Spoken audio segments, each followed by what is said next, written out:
ఈ వీడియోలో 32x50 కొలతతో ఉన్నటువంటి 183 గజాల ప్లాట్‌కి సంబంధించి వ్యూ చూపిస్తాను. ఎవరికైతే ఇంట్రెస్ట్ ఉంటుందో ఈ వీడియోలో కనపడుతున్న స్క్రీన్ మీద ఉన్న నెంబర్‌కి కాంటాక్ట్ అవ్వచ్చు. ఇక్కడ చూసుకోవచ్చు మనకి 30 ఫీట్ రోడ్ ఉంటుంది. ఇది కాలనీ రోడ్డు. మీకు స్టార్టింగ్‌లో స్క్రీన్ మీద చూపించినట్టు మెయిన్ రోడ్డు 40 ఫీట్ రోడ్ అయితే ఉండడం జరుగుతుంది. ఇక్కడ మీకు ఈ కొలత చూసుకోవచ్చు. ఈ 2 హౌసెస్ ఉన్నాయి. మీకు స్ట్రెయిట్‌లో చూసుకుంటే 2 హౌసెస్ ఉన్నాయి. ఒక హౌస్ వరకు ఉన్నటువంటి కొలతతోటి మాత్రమే మీకు 183 గజాలు చూసుకోవచ్చు స్క్రీన్ మీద. సో ఈ ఇంటి కొలత చూసుకొని ఇక్కడ మనకి ఇప్పుడు మనం ఉన్న ఏరియా వరకు 183 గజాలు రావడం జరుగుతుంది. ఈ 183 గజాల లుకింగ్ మీకు వ్యూ చూపిస్తున్నాను. మనకు అటు సైడ్ చూస్తే 40 ఫీట్ రోడ్ అయితే ఉండడం జరిగింది. నెక్స్ట్ ఇంకొక ప్లాట్ మాత్రమే ఉంటుంది 40 ఫీట్ రోడ్‌కి. ఇక్కడ మనకి ముందు చూసుకుంటే కూడా మీకు ఈ వెంచర్‌కి ముందు నుంచి కూడా మాకు ఒక 100 ఫీట్ రోడ్ అయితే మనకి ఇక్కడ ఉండడం జరుగుతుంది టోటల్‌గా.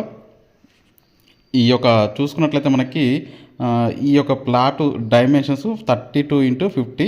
ఇది వెస్ట్ ఫేస్ అయితే ఉండడం జరుగుతుంది. ఈ వెస్ట్ ఫేస్కి సంబంధించిన ప్లాట్‌కి ఫర్ స్క్వేర్ యార్డ్ వచ్చేసరికి 22,000 రూపాయలు అయితే వీళ్ళు ధర చెప్పడం జరుగుతుంది. కూర్చుంటే నెగిషియబుల్ అయితే ఇవ్వడం జరుగుతుంది. సో ఇక్కడ మనకి ఫుల్లీ డెవలప్డ్ అయితే అవ్వడం జరిగింది. ఈ వెంచర్లో మనకి పూర్తిగా కన్స్ట్రక్షన్స్ అయితే కంప్లీట్ అవ్వడం జరిగింది. చాలా బాగుంది.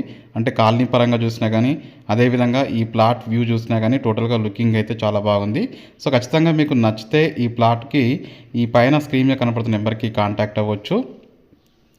మ్యాక్సిమం ఇక్కడ మనకి ఇందులో సుమారు ఒక 100 ప్లాట్స్ పైనే ఉంటాయి. అన్నీ ఆల్మోస్ట్ కన్స్ట్రక్షన్ కంప్లీట్ అవ్వడం జరిగింది. కొన్ని ప్లాట్స్ మాత్రమే సేలింగ్‌లో ఉన్నాయి. సో ఇక్కడ ఏంటంటే ఈ యొక్క ప్లాట్‌కి ఇక్కడ మనం చూసినట్టయితే వెస్ట్ ఫేస్‌లో మనకి ఇది స్టార్టింగ్‌లోనే ఉండడం జరుగుతుంది ఈ వెంచర్‌కి. నచ్చితే లైక్ చేయండి. ఏమైనా డౌట్స్ ఉంటే వీడియో కింద కామెంట్ సెక్షన్‌లో అడగండి. Thank you for watching.